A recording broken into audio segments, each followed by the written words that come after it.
Hi y'all, welcome back to my channel. If you don't know who I is, I'm sorry for the background noise. I am Shirley. I'm like your big sis who recently graduated law school and is about to be an admitted attorney because I just submitted my application to be a New York attorney very soon. So I'm just here to provide guidance. I grew up platforming on TikTok, then it was about to be banned, and so I created Instagram and YouTube. Created a website with free resources, and then I created an Etsy shop with my handwritten outlines that I used for the bar exam, which I passed on my first try. So yes, I do all these things. Oh, I also have a pre-law mentorship program where I provide free guidance to pre-law students who are trying to apply to law school. So that's a mouthful. So welcome to my channel. Let's just get started. Let's get started because we don't waste time here. One of the comments that I received on my last video said, "How did you end up with such minimal law school debt from 1L to 3L? Was it tuition, scholarships, living at home, working, savings, or something else? This is what I'll need to do to go to law school. I can't take on six-figure debt at my age." A video on that would be super helpful, and I think most first gens accept that mindset or reality that six-figure law school debt is what it has to be. It does not have to be that way, okay? Um, and I'll talk about how I was able to survive law school with minimal debt. And obviously, I'll be sharing my experience. And so, if this is not relatable or this is not helpful because it's based on my experience, then I'm sorry, but this is what I have to share with y'all. So first of all, a disclaimer: I took the non-traditional route to go to law school, so I didn't go straight from college to law school. That's first. I couldn't do that because of the LSAT. I was studying for the LSAT for 3 years. And so in that time, I was working as a paralegal full time. So, so let's get started on how I was able to graduate with very minimal debt. Okay, I first want to say that I am very privileged in the sense that while I don't come from a family of money, I would describe my family background as working class. I think I am privileged, very privileged, and fortunate to have had parents who have prioritized me having a professional career, me going to college. Like my parents' goal in life was for my sister and I to have graduated college. So number one, family support, family background, family encouragement to focus on my academics, family, just like that kind of family support goes a long way. And I will always forever be grateful for my family, and I'll always like consider it because it is a huge factor as to why I'm able to now sit here with minimal depths. So coming from that background is super important because growing up I never felt the pressure to have a job. Like I was always told focus in school, don't work, like we got this.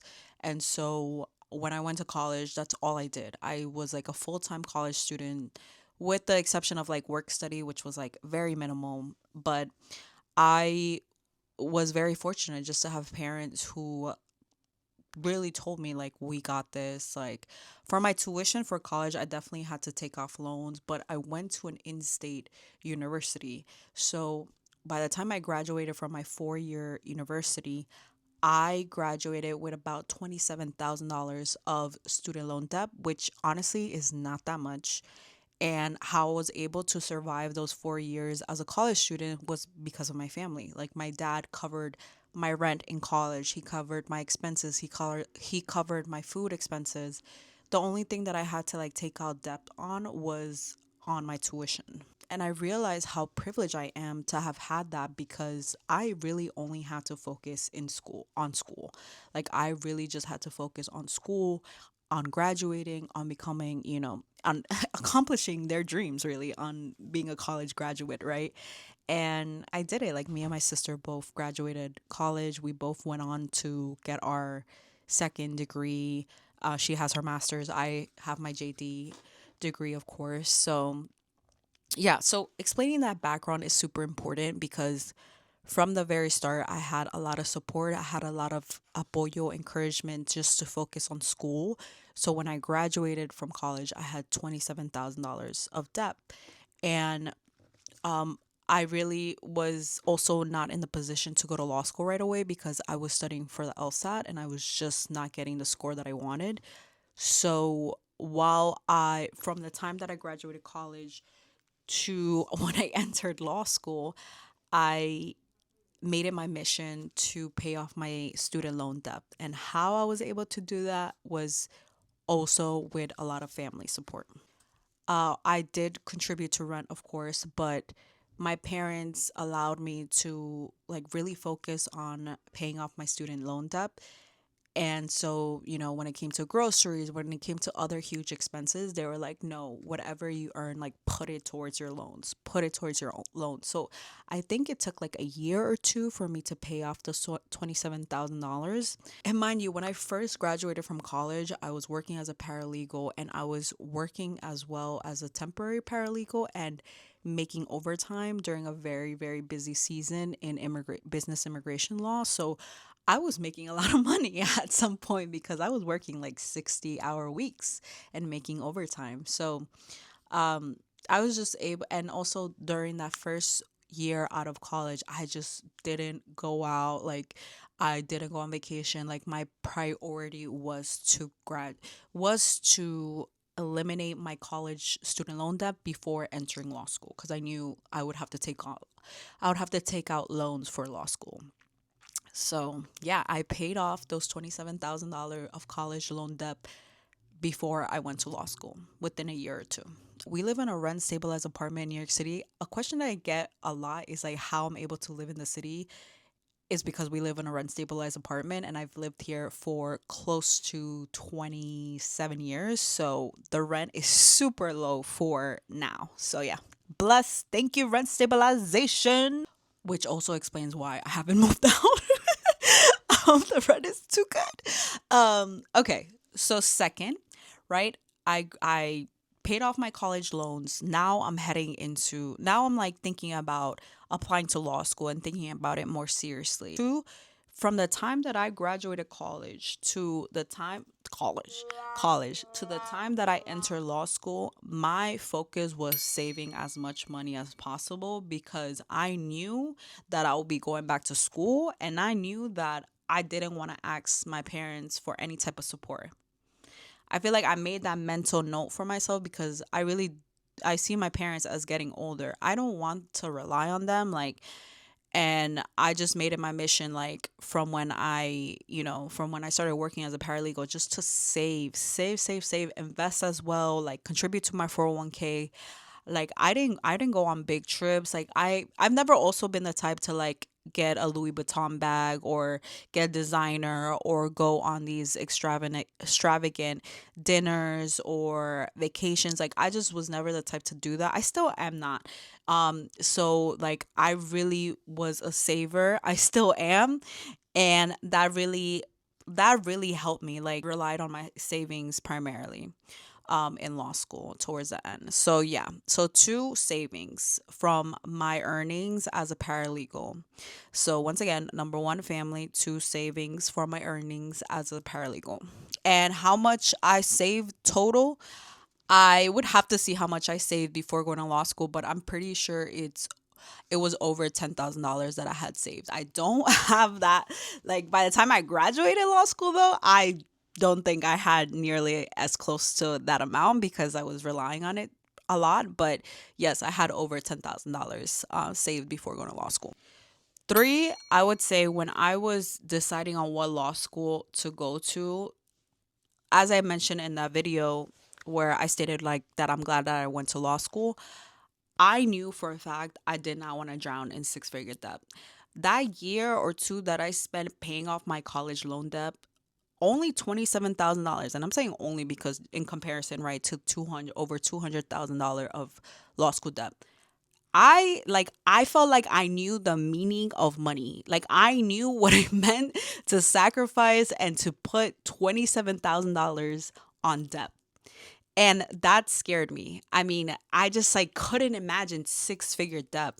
So I told myself like first my priority in choosing a law school is minimal debt, and two that law school has to be in New York City because I didn't want to move out. Like, I knew I was going to stay with my parents all throughout law school because that's a way to save money. So three, I made my decision to minimize debt for law school as a priority.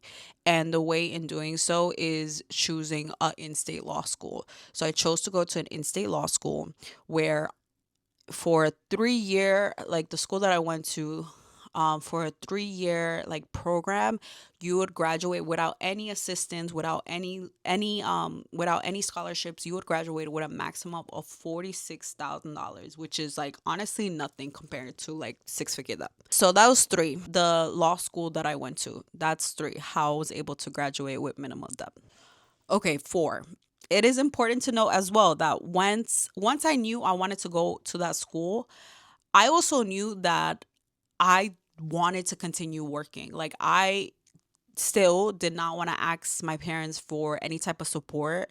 So I told myself I was going to go to law school part-time while continue on working in my full-time paralegal position. I think I was also very I was very determined to do this because I had a really good job. I had a really good paralegal union job. I had a lot of benefits, and so I wanted to keep my job throughout law school. So thankfully, the school that I chose as well, I had an evening program, and all the other backup schools that I applied to had evening programs. Like, that was a requirement. So like three, it was the law school that I chose before as well. I chose a law school that allow me to go to school part time while working full time. Okay, fifth.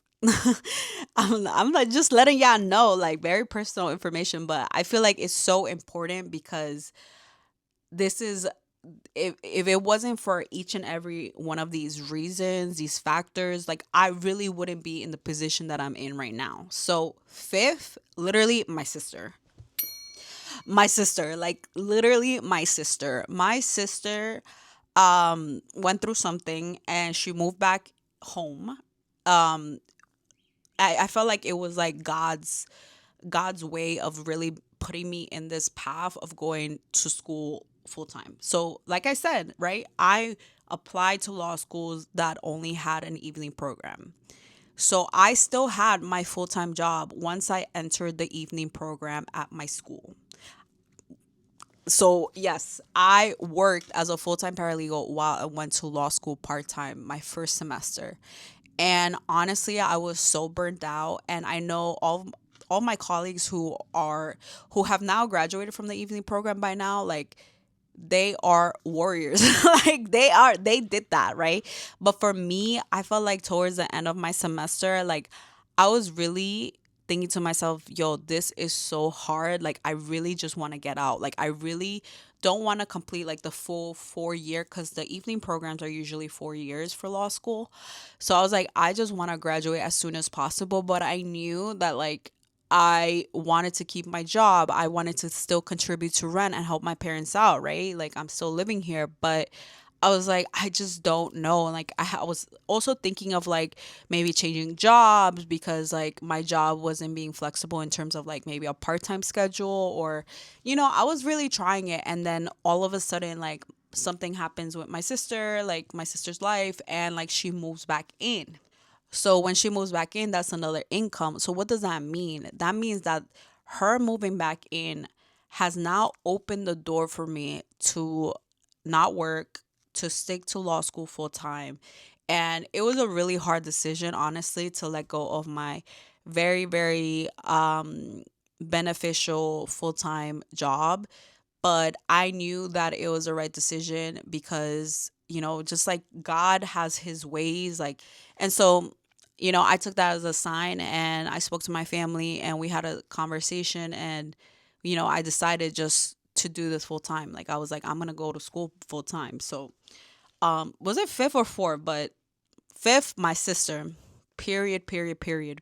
My sister really like covered my our portion of the rent. I still never asked my sister for like direct money from like school books, like my new laptop that I bought. Like, I bought that all by myself, and I'm very happy to say that because I didn't want to depend on anyone. I didn't want to depend on my family, but for all my law school expenses, direct expenses, like, I paid for it. through my savings. So yeah, I love savings. So yeah, like my sister really pulled through for me, and I will always be forever grateful. That's why she's my queen. That's why I always try to spoil her. Like I really do appreciate her.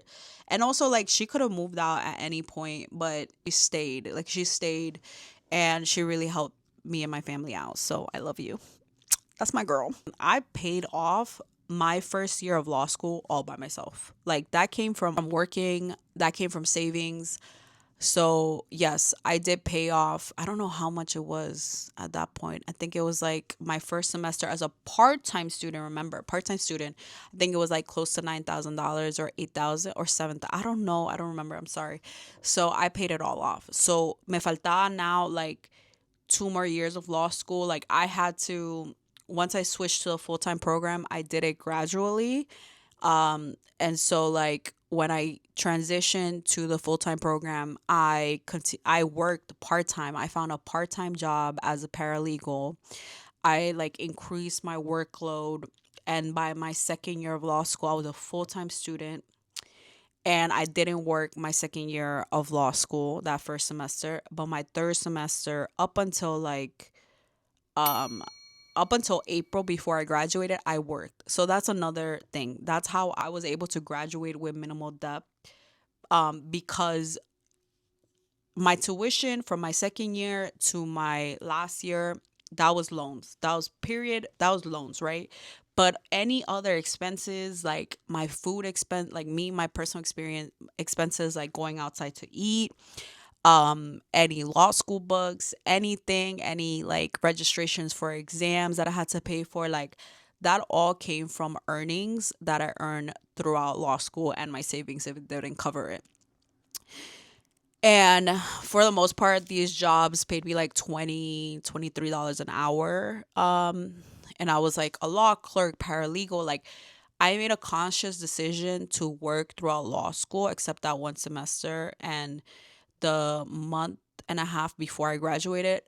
I made a conscious decision to work to find legal experience that paid me. So the last way that I was able to graduate with minimum debt is working throughout law school, finding legal opportunities, experiences, interning at places that was going to pay me. Period. Like I couldn't do unpaid. Like I really just wanted to continue to